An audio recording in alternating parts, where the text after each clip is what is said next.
Hi, this is Dr. Andrew Allen from Georgia College, and this is another episode of Saxophone Fundamentals. Today we'll be talking about saxophone intonation. So if you've been a saxophonist for any length of time, you may have already gotten some jokes about the saxophone playing out of tune. That's an age-old smear against our wonderful instrument. Now, to be quite honest, all instruments can play out of tune and all instruments can play in tune. The saxophone is no more likely than any other to play out of tune, but instead, poor pedagogy usually results in the saxophone being out of tune when it does happen. The saxophone is very flexible, and like any other instrument, it's not perfect. There are a few pitches on saxophone that need to be favored in one direction or the other. However, to begin with, make sure that you're tuning the instrument properly before you begin performing to ensure that everything is as close to perfect as possible, so you need to adjust as low as possible. Especially for younger players, I advise tuning to your lowest G. So on alto and baritone, that's going to be a concert B flat, and play your G in your lowest octave and make sure you don't hear any waves. On tenor, use a concert F and play your G and make sure there are no waves. Altos and baries should never tune against a concert F. It's our written D, and that note is one of those that's quite out of tune that we usually need to adjust. So you don't want to tune to that or everything's going to be out of tune. Now, as I said, we want to get as close as possible, but there are some notes that we need to mess with. So some of you may have heard the instruction to lip down. So that can adjust intonation on saxophone. If we pull our jaw down, yeah, there is a change in intonation. Usually it drops a pitch, but it also changes the sound into something that's much less pleasing than a normal saxophone sound.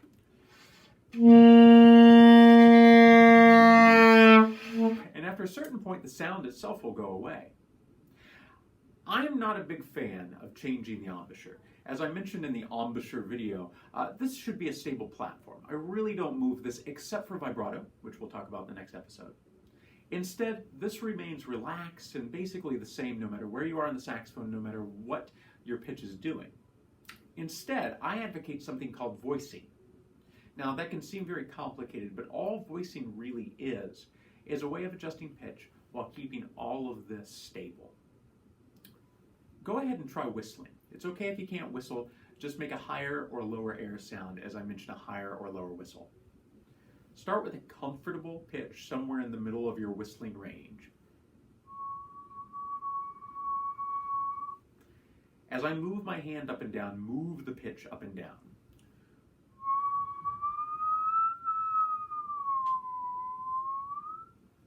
Now do it again and feel what's going on inside your mouth. What is your tongue doing?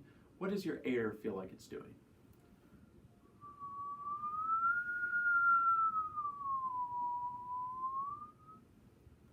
Now think about these motions and repeat them as often as you need to get a really good feel for them.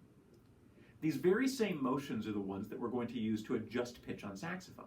The higher whistle feel can adjust pitch up a little bit. Saxophone generally can't adjust up very far, so you want to put your mouthpiece in a place where you're not going to have to adjust many things up. You're tuning on that concert B flat, or you're tuning on the concert A is another great tuning pitch.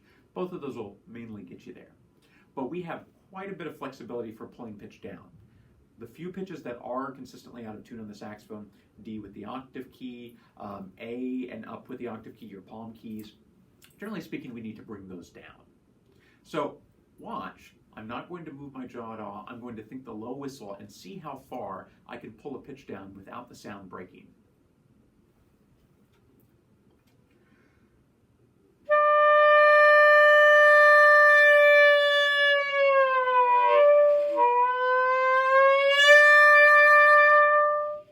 I played that high B an entire octave down before the pitch broke. Now, hopefully, you will never have to bend a pitch down an entire octave. I don't think you will. But the little bit that we will have to pull pitches down, it's so much easier with that technique of voicing. I hope that this has helped. Please contact me. My contact information is available at the very end of this video if you have any questions or concerns. But until next time, happy practicing.